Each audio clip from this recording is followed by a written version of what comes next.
Caedmon presents Essential Welty, read by Eudora Welty. Why I Live at the P.O., copyright 1941 by Eudora Welty.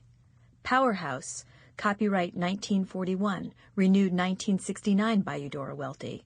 Petrified Man, copyright 1939, renewed 1967 by Eudora Welty. Production copyright 1956, 1998, and 2006 by HarperCollins Publishers. I was getting along fine with Mama, Papa, Daddy, and Uncle Rondo until my sister, Stella Rondo, just separated from her husband and came back home again, Mr. Whitaker. Of course, I went with Mr. Whitaker first when he first appeared here in China Grove taking pose-yourself photos, and Stella Rondo broke us up. Told him I was one-sided, bigger on one side than the other, which is a deliberate, calculated falsehood. I'm the same. Stella Rondo is exactly 12 months to the day younger than I am, and for that reason she's spoiled. She's always had anything in the world she wanted, and then she'd throw it away. Papa Daddy gave her this gorgeous add-a-pearl necklace when she was 8 years old, and she threw it away playing baseball when she was 9 with only 2 pearls. So as soon as she got married and moved away from home, the first thing she did was separate from Mr. Whitaker. This photographer with the pop eyes she said she trusted came home from one of those towns up in Illinois, and to our complete surprise brought this child of 2. Mama said she liked to make her drop dead for a second. Here you had this marvelous blonde child and never so much as wrote your mother a word about it, says Mama. I'm thoroughly ashamed of you. But of course she wasn't. Stella Rondo just calmly takes off this hat. I wish you could see it. She says, why, Mama, Shirley T's adopted. I can prove it. How, says Mama. But all I says was, There I was over the hot stove trying to stretch 2 chickens over 5 people and a completely unexpected child into the bargain without one moment's warning. What do you mean, says Stella Rondo. And Mama says, I heard that, sister. I said that, I didn't mean a thing, only that whoever Shirley T was, she was a spit image of Papa Daddy if he'd cut off his beard, which of course he'd never do in this world. Papa Daddy's Mama's papa in socks. Stella Rondo got furious. She said, Sister, I don't need to tell you. You got a lot of nerve and always did have, and I'll thank you to make no future reference to my adopted child whatsoever.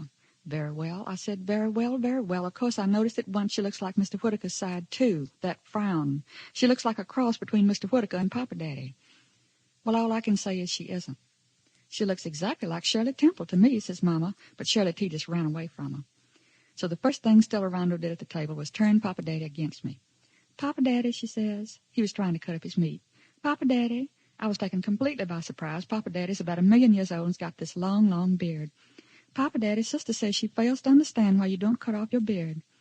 So Papa Daddy lays down his knife and fork. He's real rich. Mama says he is. He says he isn't. So he says, have I heard correctly?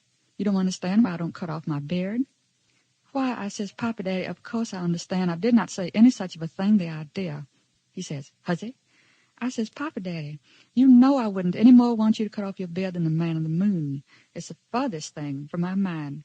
Stella Rondo sat there and made that up while she was eating breast of chicken. But he says, so the postmistress fails to understand why I don't cut off my beard, which job I got you through my influence with the government. Bird's nest, is that what you call it? Not that it isn't the next smallest P.O. in the entire state of Mississippi. I says, oh, Papa Daddy, I says, I didn't say any such of a thing. I never dreamed it was a bird's nest. I've always been grateful, though this is the next smallest P.O. in the state of Mississippi, and I do not enjoy being referred to as a hussy by my own grandfather. But Stella Rondo says, yes, you did say it, too. Anybody in the world could have heard you that had ears. Stop right there, says Mama, looking at me. So I pulled my napkin straight back through the napkin ring and left the table. As soon as I was out of the room, Mama says, call her back or she'll starve to death. But Papa Daddy says, this is a beard I started growing on the coast when I was 15 years old. He would have gone on till nightfall if Shirley T hadn't lost the Milky Way she ate in Cairo. So Papa Daddy says, I'm going out and lie in the hammock, and you can all sit here and remember my words. I'll never cut off my beard as long as I live, even 1 inch, and I don't appreciate it in you at all. Passed right by me in the hall and went straight out and got in the hammock. It would be a holiday.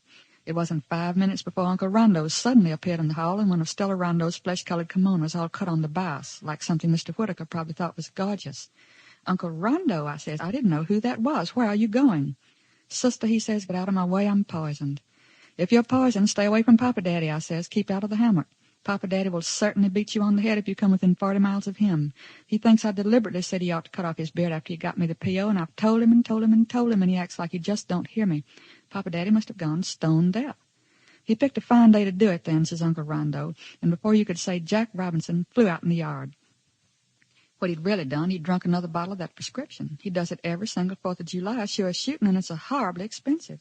Then he follows Sample complete. Ready to continue?